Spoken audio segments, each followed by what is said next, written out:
Welcome back to another episode of Trail Talk. Cut stage left, Eric.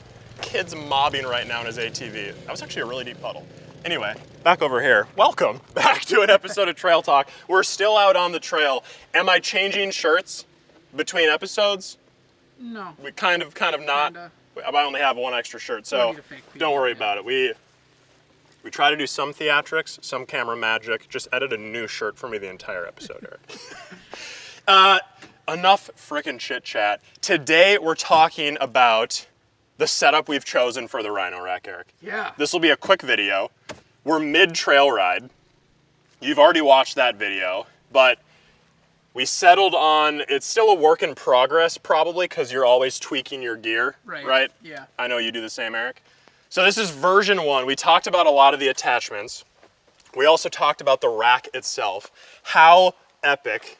Rhino Rack, once again, one of my favorite companies who I've never gotten to use their products. They're very popular with Jeeps, all that stuff. I ended up getting a different rack on my 4Runner before I could ever get a Rhino Rack. And now, Rhino Rack, once again, if you didn't see the video, boop up here, check it out. On the full review, well, not really a review, we don't really do reviews, Eric, but the in-depth look at the rack, we are using the Rhino Rack on our build. It's super light. It's half the weight of the former rack we were using, what I call the Adventure Rack. And it has tons of attachments via, Eric, can you get a view of these dirty T-rail T-slots? Yep. So this rail system, move things around, boom. The whole thing is lock and ride. So I can flip it open, pull the rack out. There's 4 studs.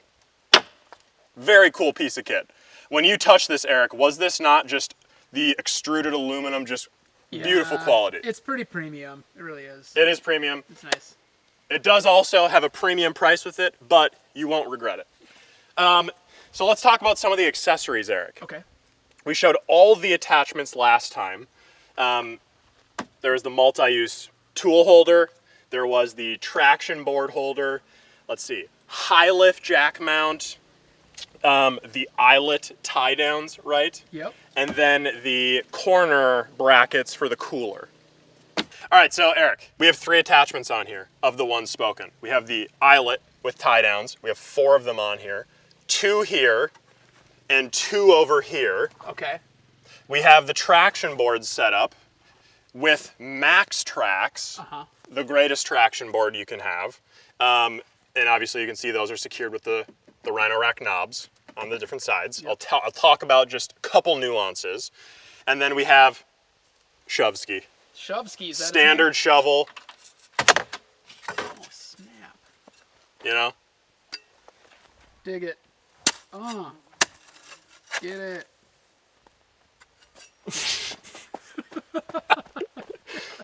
So let's talk about them. First and foremost, Eyelet Tie Downs. Why did we select them? Well, Eric doesn't actually know. I don't. I'm learning. The reason these are on here, and ideally we'd even have one all the way down here, but it just can't quite fit, is this ultimately gives you a ton of options. Okay. What I like to do with kit is have it multi-function, multi-use. Similar to in the vehicle, come on in for one quick little inset shot down this way. We have a variety of tie downs in all of the corners. Yes. So that you can do different ratchet straps, do different things. I wanted the same accessibility up here, Eric. So we have as many options here as possible. I'm even thinking I might kick this whole traction board thing out just a bit to put this one back in this corner. What do you need? You kind of left me hanging here. What did you want to, what's in your mind? Well, I don't know either. Okay. But it allows me to do something to go over the top. if I had to cross the whole thing, if I took these off. However, though, the reason I still left this second one on here was, check it out. If you didn't want to run these knobs, you could run a strap from here to this corner and perfectly, or a bungee, and perfectly hold down still all the traction boards. Sure. So I kind of like that too. The 4 corners is nice. You still have the option for twine, bungees, ratchet straps to do other things here, whatever you want. The other thing I like is we were mobbing through holes and this stuff isn't moving. Tight. Anywhere. Yeah. I like to, for these, well, I think there's a torque spec, but to get them nice and tight, you can put a screwdriver that's thick through there and turn them that way. Sure. So you can get them nice and tight. Like to run them inline if I can. This one I turned a little, so it's whatever. Attachment number 1, the tie downs.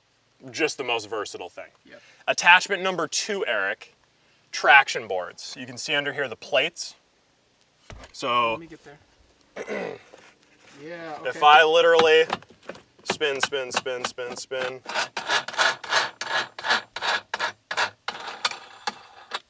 that's a lot of traction boards you have the capability of holding. You can take these off, obviously, when needed. Stand by. Don't cut. Don't cut.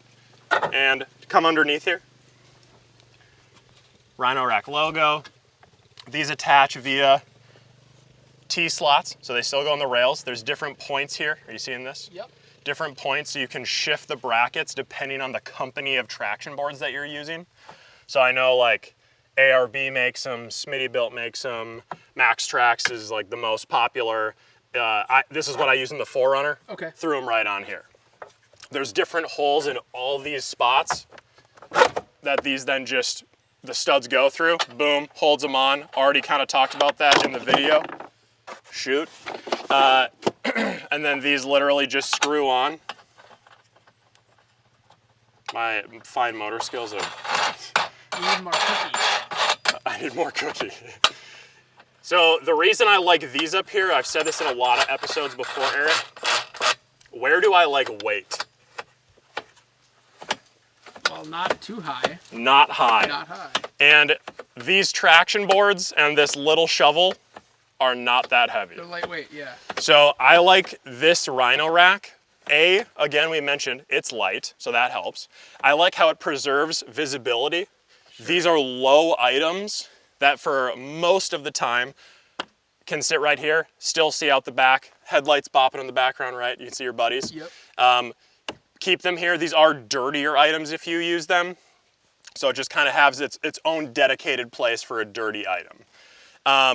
And also keeps them out of the way, so you could still use this. If these were down here, you're kind of like moving those, pulling the bag out, that type of thing.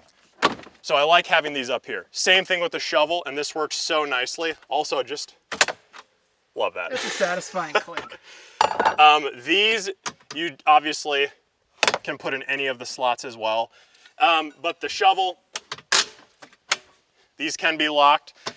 In combination, these are like, with the winch, the most essential recovery tools you could kind of have. Yeah. Traction boards will get you out of a lot.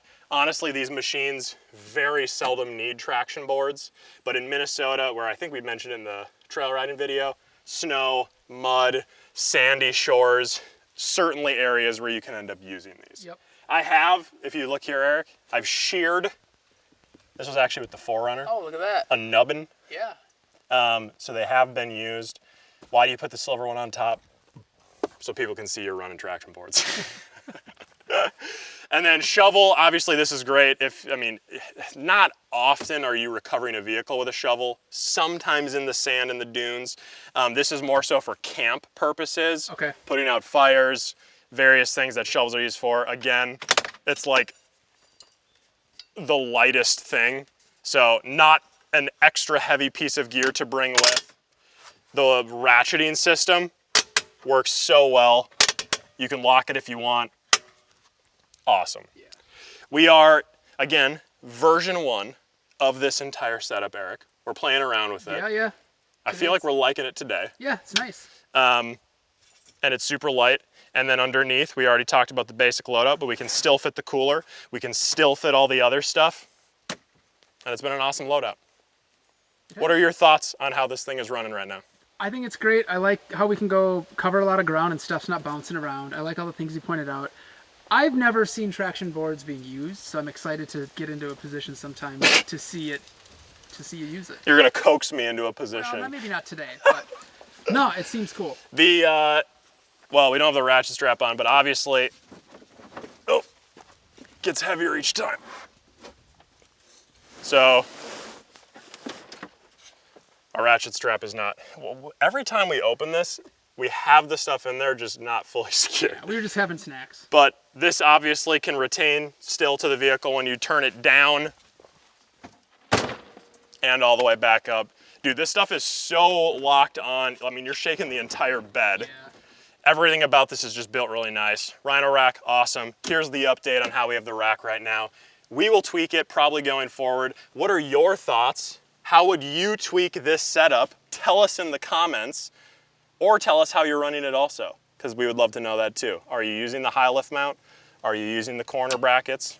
Let us know. Final thing, Eric. Yeah. Super cool, this stuff. Not super cool when you don't use it. So don't be an uncool person not using your cool guy gear. Go out and ride, have a good time. Last plug for the fall colors. That's a good one. Yeah, it's Those nice. 2 spots. Yeah. And come on back for the next episode of Trail Talk. Go out and ride with your kids. Wait, pan, this way. Look at them. See you guys next time.